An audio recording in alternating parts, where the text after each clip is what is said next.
All right, good afternoon, everybody. Peter Marzano here with another episode of Pick and Pop, and we'll be taking a look at NBA action from yesterday. There were 4 games, all of them were fantastic. And just a note to say going into that, I think it's pretty cool that this year, it's strange. It never happens this way, especially in the first round, that the Stanley Cup playoffs are less interesting and have, fewer long series than the NBA playoffs do. But this year, I almost feel like that is the case. And there were 4 great games that went on yesterday to help build that case, of course.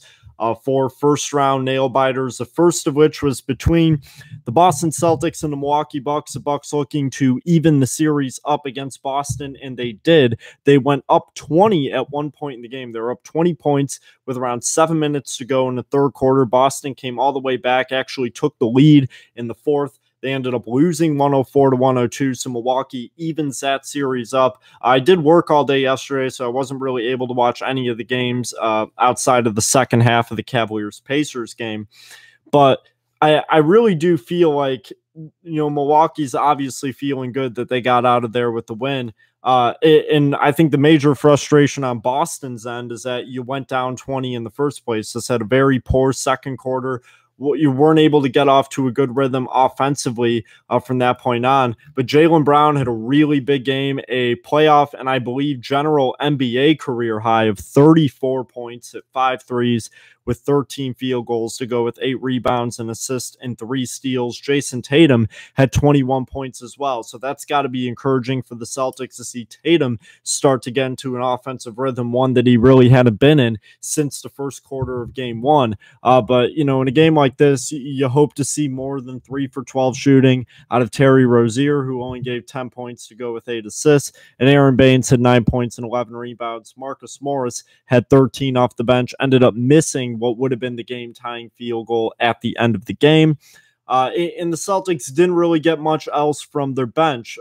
Greg Monroe only played 5 minutes in yesterday's game and 2 rebounds, so that was certainly a change of pace for Brad Stevens and the Celtics, and it'll be interesting to see if he's worked back into the rotation more, but they certainly liked what they had going in the second half and weren't going to break up who was playing the majority of time. Semi Ojeleye got 17 minutes of playing time yesterday. And for the Bucks, once again, it was Giannis Antetokounmpo and Chris Middleton. What the Celtics have to be encouraged by in yesterday's game, unlike in game 3, is that they were able to limit all of the other pieces on Milwaukee's team outside of Jabari Parker on the bench, who had 16 points. But, outside of that, they were really able to limit everybody else. And that's what led them to wins in games 1 and 2, limiting the kind of production from Eric Bledsoe and Malcolm Brogdon, most notably, and then especially limiting their bench. And the Bucks had a really tight rotation yesterday, which is certainly a change of pace in what we were seeing earlier on in the series. They only went 9 deep yesterday. Thon Maker played 30 minutes. That's been the noticeable change, is that he's been playing a lot. And, he had a huge game in game 3 and was still certainly useful yesterday. I mean, mostly for the 5 blocks, and that's what you're really going to hope to get out of him. Also with 8 points, 2 rebounds, and assists. And then if you're able to get 16 from Jabari Parker off the bench, that's big.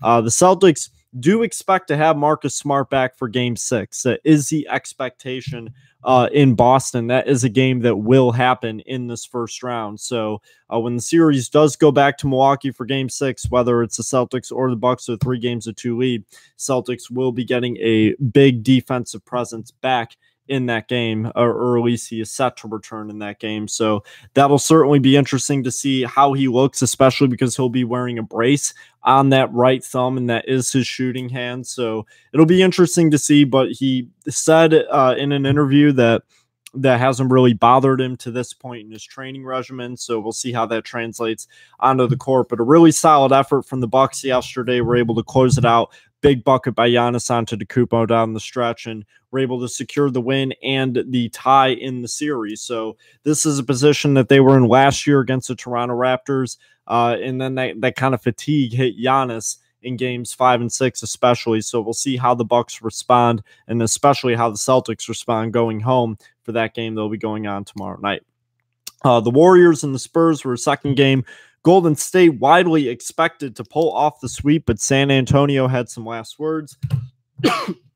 and we're able to pick up a game in this series. I initially had this series going 6 with the Warriors winning.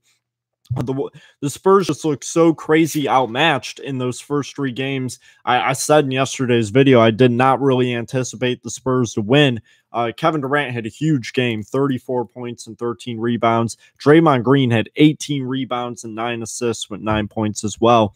But Klay Thompson had a really rough game, 4-16 shooting, wasn't ever able to get it going. And Sean Livingston had 10 off the bench, but they didn't get much else. So, looking at the Spurs, they didn't have any standout offensive performances either. LaMarcus Aldridge had 22 and 10, was 3 for 3 from three-point range, which is certainly very encouraging. But this is just a solid defensive effort for the most part by the San Antonio Spurs, being able to limit Klay Thompson to 25% shooting and be able to limit everybody but Kevin Durant at getting going. And that was really what the difference maker was. Warriors only had 34 field goals in yesterday's game on 37.8% shooting, and were 7-28 from 3. So this is the Spurs defensive unit that we've seen a lot of points in this season, and what has really kept them in the conversation to even be a playoff team, considering that talent-wise, they just really don't have a whole lot there outside of LaMarcus Aldridge. I mean, it's an aging crew that certainly has a lot of young potential. When you look at Dejounte Murray, who I believe is already a premier defender in this league, you look at Kyle Anderson, who is the blue chip prospect of that organization. But, without Kawhi Leonard on the floor, that level of talent just isn't there. It's been their defensive prowess that has kept them in it this season. A really, really solid win for them yesterday. They're going to get another chance. They'll play tomorrow night as well. The Washington Wizards evened up their series. They dropped 40 in the third quarter and survived Bradley Beal fouling out in the second half of the fourth quarter in this game. But the Wizards ended up winning 106-98, shut down the Raptors in the fourth, limiting them to just 18 points. DeMar DeRozan had a big game, 35, 6 and 6, went to the line 18 times, converted 14 of them, and was 10 for 29 from the field. So he was certainly taking the bulk of the shots. 19, 7 and 5 from Kyle Lowry. And then Jakob Poeltl was the biggest contributor off the bench, 10 points, no Fred VanVleet in this one, and they were only 9 deep. So that's another thing. It was a bit unusual for Toronto in this game, just going with Wright, Poeltl, CJ Miles, and Pascal Siakam, none of whom could really get going outside of Poeltl, who was 4 for 6 from the field.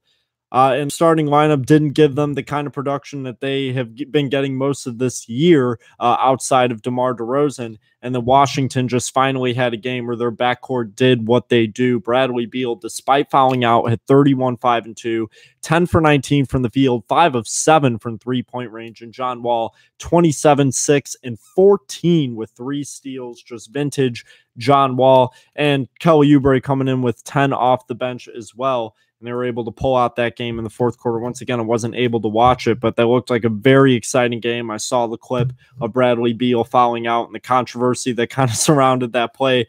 But the really impressive win for the Washington Wizards, got to give credit to Scott Brooks in that situation after, having your second best player go down from fouling out at the end of a game where you got to close out a team that's so great in the fourth quarter. Really a high amount of composure to keep that going. And then Cavaliers and the Pacers, the one game I was actually able to watch a bit of. And of course, I was at game 3 of this series, which was so exciting. One of the more intense sporting events I've attended, was really loud and high energy. And I'm sure that was the atmosphere last night as well at the Bankers Life Fieldhouse. Cavaliers ended up winning this game 104-100 in a back and forth game that Indiana took control of momentarily in the third, even though it was Cleveland that once again had control in the first half. They were up by 10 after the first half.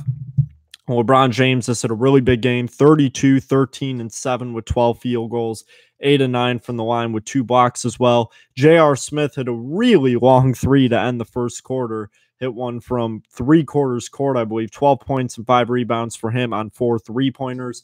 Kevin Love only had 5 points, really struggled, but put in 11 rebounds. Kyle Korver got going, went to the line 7 times, and also hit 4 threes for 18 points. And Jordan Clarkson at 12 off the bench, but they were able to limit Indiana defensively when it mattered in the fourth quarter. And I think that can even be more frustrating just to see that it's a lack of effort at times, as I was talking about in one of the earlier videos, and what can be holding the Cavaliers back in that regard. But at the same time, I mean, for them to be able to flip the switch in the fourth quarter of this game and for the whole game, how well they were able to defend Victor Oladipo, limiting him to 5 of 20 shooting, is really impressive because, that is the number one option, the offensive threat in the team. Bogdanovich didn't get going like he did in the last game. He was 7 of 9 from 3 in game 3, 2 for 8 last night. Thaddeus Young had 16 rebounds to go with 12 points and a really good effort.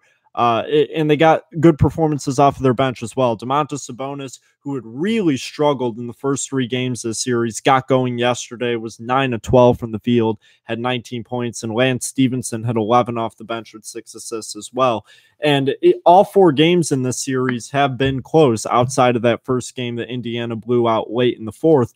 But these have all been really close and entertaining games. And I think it's at the point now where the pressure once again goes back on Cleveland as you're going back home. You have home court advantage, and it's a best of 3 series. This is kind of that time where you expect LeBron James and the Cavaliers to take over the series. And that's kind of what I'm thinking is going to happen. But I think it would be incredibly impressive if the Indiana Pacers were able to, to say it very bluntly, win another game in this series. I think if this goes 7, that would be incredibly exciting and something that LeBron James has really never had to deal with in his career as far as having a really significant challenge in the first round. And if the Pacers end up winning another game, I think that would certainly define it as a significant challenge and as, a moment that would be really big for LeBron James a lot earlier in the postseason than he would like. But he essentially played the whole game yesterday, 46 minutes, which is just incredible.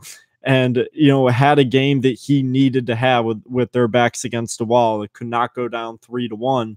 To this team, and they were able to even the series up. So it'll certainly be a really interesting finish to the series, but I do think the Cavaliers are going to win the next 2 as well and close it out. Tonight are only 2 games going on. It will be game 4 between the Rockets and the Timberwolves, which should be pretty exciting to see how Houston responds. They really weren't able to get anybody going in game 3. And Karl Anthony Towns finally had a game that was palatable after really, really struggling in those first 2 games. And maybe it was just going home was all he needed. And Derrick Rose, another big game off the bench. They finally got a big game from Jimmy Butler, his first really productive game since returning from injury. And they're going to hope to keep that going tonight. And as I talked about before the series, I don't think the talent differential between these 2 teams is that drastic. It's just that with how Houston plays, especially with the drastic difference that you have the number 1 3-point shooting team playing the number 30 3-point shooting team in a series, as the Timberwolves take and make fewer threes than any other team in the NBA. And you started to see that they were, upping their percentage on that in the last game, kind of knowing that they had to in order to get any sort of a lead on Houston, because a 5 to 10 point lead can be gone in the eye with that team. And that is kind of the harsh reality that the NBA has faced this year, is that facing this Houston Rockets team, you have to play a complete 48 minutes, and they are sneakily good defensively, like a lot better defensively than a lot of people believe that they are. And I think, of course, a lot of that has to do with Clint Capella and how instrumental he's been in his role within these past couple years with this new system with Mike D'Antoni, has really just fit in so well and makes this Rockets offensive system possible, that makes it possible to have, just shooters all on the floor and getting open looks all the time, because no matter how well you defend them, they move the ball so well and so quickly that there's really a way that you can properly defend and anticipate who's going to be shooting the ball. And when they're all 3-point shooting threats, that's just what makes it so scary. So it kind of makes it hard to believe that Minnesota is going to be able to pick up another win here tonight, having that kind of dominance that they asserted in game 3 in the second half, which is just really impressive. But it's going to take it's going to take them firing on all cylinders in order for that to be possible. It'll take another 20+ point game from Andrew Wiggins and probably Jeff Teague as well. And you're going to need the Karl-Anthony Towns and Jimmy Butler that you've been seeing all year. And then if you get another great performance out of Derrick Rose, it certainly helps their case to be able to take another one at home. But the atmosphere there has to be incredible. I can't imagine it's an easy place to play for the first round, especially because this Minnesota team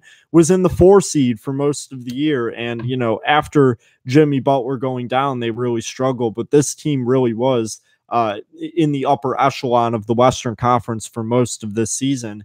And, you know, they're not your typical 8 seed in that regard, especially because they're healthy now. So I don't at all count out that Minnesota will be able to win a game tonight, but it's just going to count on everybody in their starting lineup having a big game. And Taj Gibson had an outstanding game defensively. That's also what's going to need to happen. He's going to need to help neutralize Clint Capella along with Karl-Anthony Towns and give them the most opportunities that they can have.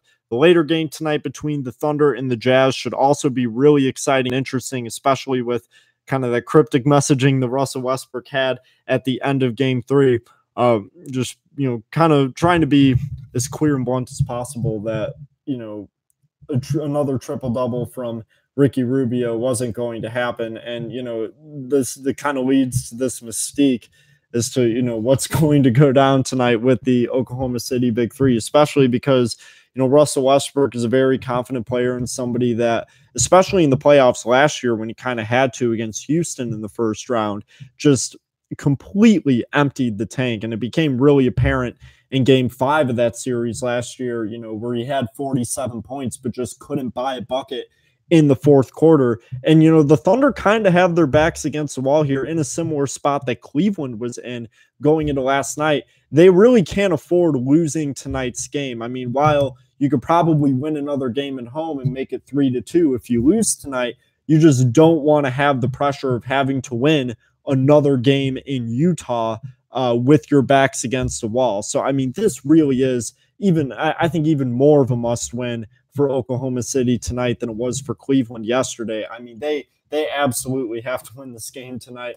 And Utah has kind of had everything going for them for the most part this series, outside of, you know, their few lapses that they had in Game 1. I mean, the Jazz have looked like the Jazz, and Quinn Snyder is really just bolstering, even though it doesn't, you know, the playoffs don't affect it. He's showing why he's been a Coach of the Year candidate. He truly is getting the most out of everybody in his lineup. And I mean, he's transformed Rudy Gobert from somebody that was just such a strict defensive center into somebody that is a nightly double-double and somebody that can put up 18 to even 22 to 25 points any given night, and has become somebody that can play offensively and can match up well with other team centers offensively, especially in this series when you're going up against Steven Adams, who's one of the better offensive centers in the league who can't really space the floor. So that's been a really entertaining matchup in the series so far for sure. But I would expect Oklahoma City, whether they win or not, I'm going to expect a huge performance